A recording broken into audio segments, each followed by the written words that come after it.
Hello and welcome to another update video about Ethereum. So Ethereum has moved up a little bit, tiny bit more since the last video.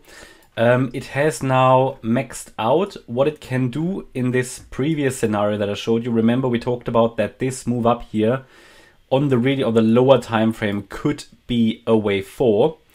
I am starting to think, and I already updated the channel members, I think around an hour ago or longer ago already, that this could rather be a wave 2 to the upside. So we're going to take a look at that in a minute. First of all, let's remind ourselves of the higher time frame structure, the bigger picture here, because tomorrow we've got the Fed interest rate decision. And even though I don't expect any surprises, so I think we're going to look at the 25 basis point increase for basically the Fed funding rate, interest rate in the US. We can still see a lot of volatility, and we have currently a situation in the markets, also the S&P 500, a lot of other markets where we have a lot of important levels. You know, for example, gold, for example, has just reached a key resistance level. The S&P 500 is just about to break out further. You know, here Ethereum is about to run into its key support area, its target area. And we just need to be prepared that tomorrow some of these scenarios could just be completed. You know, some of these scenarios that we've now been running in for a couple of weeks maybe here, or a week. This sideways range, for example, this could be completed tomorrow. So expect some volatility tomorrow. It will be very, very interesting. I will probably do a live stream, and we can talk about the charts as we go along. That will be late in the UK tomorrow, but I think, is it early afternoon in the US? I need to double check the actual time they release it, but typically it's evening here in the UK. So what is the overall scenario still? So we have still a scenario in which this is the more imminent one, yeah.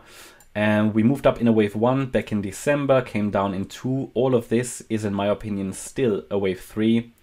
We're now coming down in a wave 4 and should move up in a 5. Now, unfortunately, there are different interpretations, and these different interpretations will influence where this support area ends. Okay, because unfortunately, depending on how I count it, and to be honest, all interpretations are possible.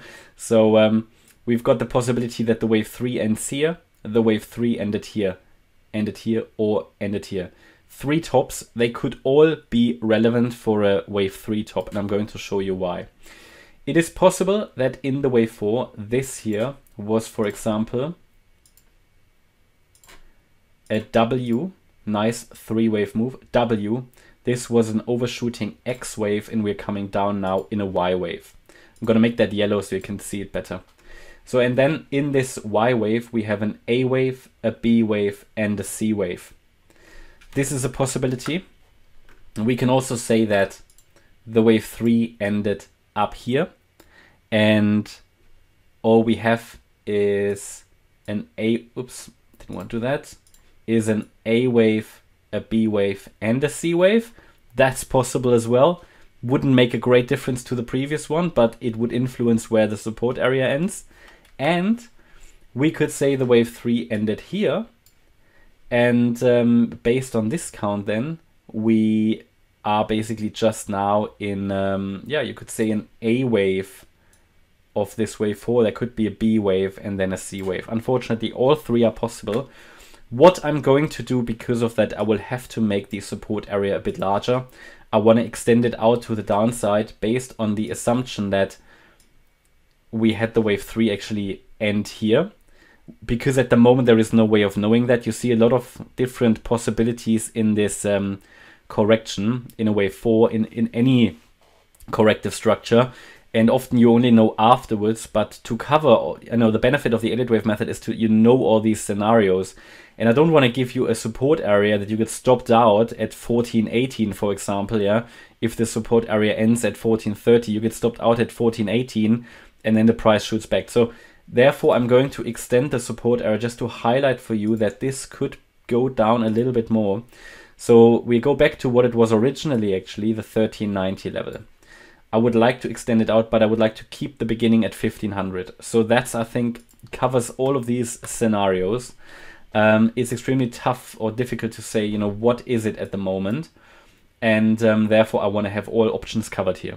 Still, either way, my understanding is this is a wave 4, and it could just be running in different scenarios. You know, it would even be possible, and I know a lot of people will be annoyed by that, but it would be possible technically that the wave 4 ended here at this low.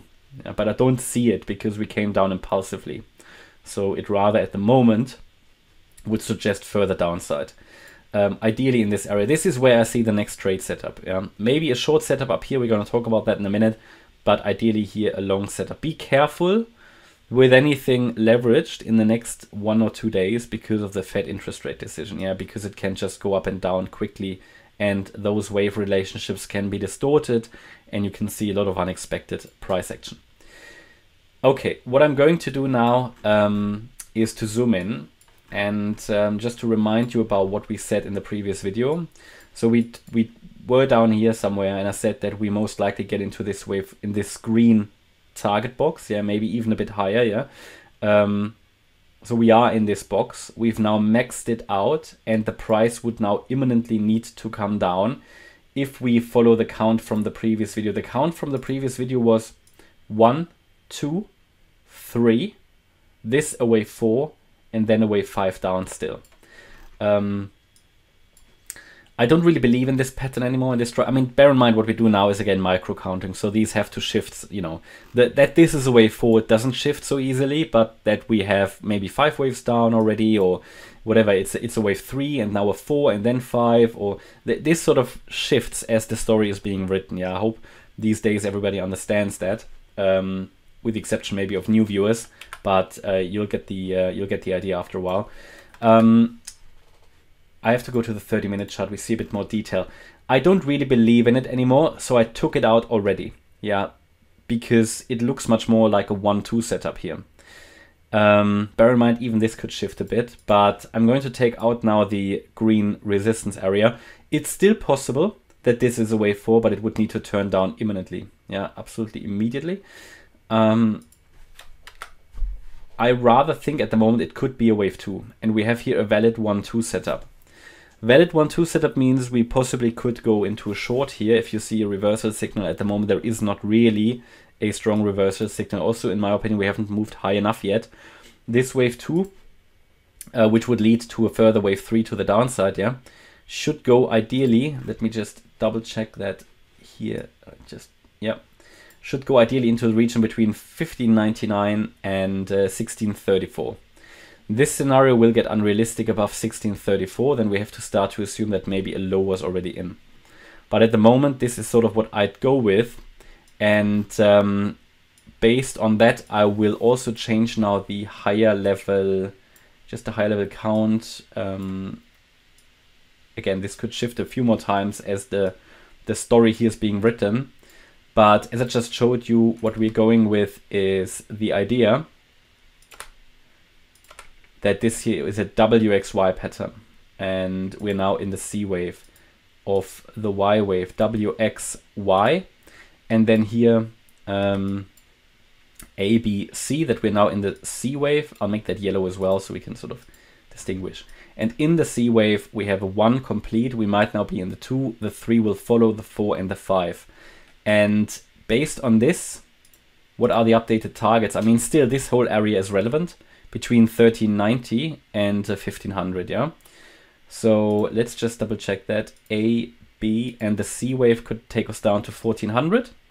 That would be an ideal target for a C wave, yeah, based on what I see at the moment. If we measure WXY, probably that is not really helpful because the wave W was so short. Yeah, it doesn't really help us too much at the moment. So primary expectations sort of going down now next in a wave 3. But if we break above 1635, which is the 78.6 retracement, we would have to assume that maybe the wave 4 has already bottomed here without reaching the support area again, because we reached it already here on the 18th of January, which basically, if we assume, okay, you know, we are in a wave 4 still, after all,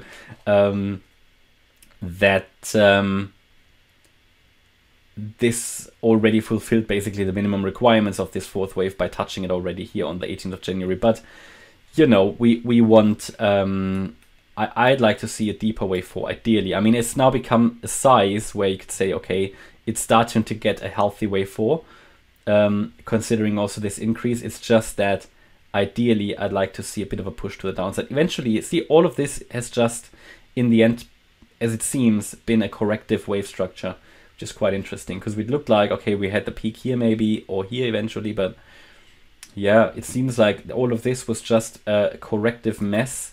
And just to highlight to you again, how is this support area defined for the wave 4? Here it's between the 23.6 fib and the 50% fib. So I haven't drawn that accurately now, but basically between 1390 and 1500. And the ideal target measured by the Fibonacci retracements for the fourth wave is 1436. Looking at the length of the wave 1, I'm not entirely sure if that will be enough. So we might actually max it out. And bear in mind tomorrow, I mean, a lot of stuff can happen tomorrow, and I will try to update you on the go. Okay, and that's my update about Ethereum. I hope you liked the update. If you did, please hit the like button, leave a comment and subscribe. And if you really like the content, please check out the channel membership. Thanks a lot for watching. Bye-bye.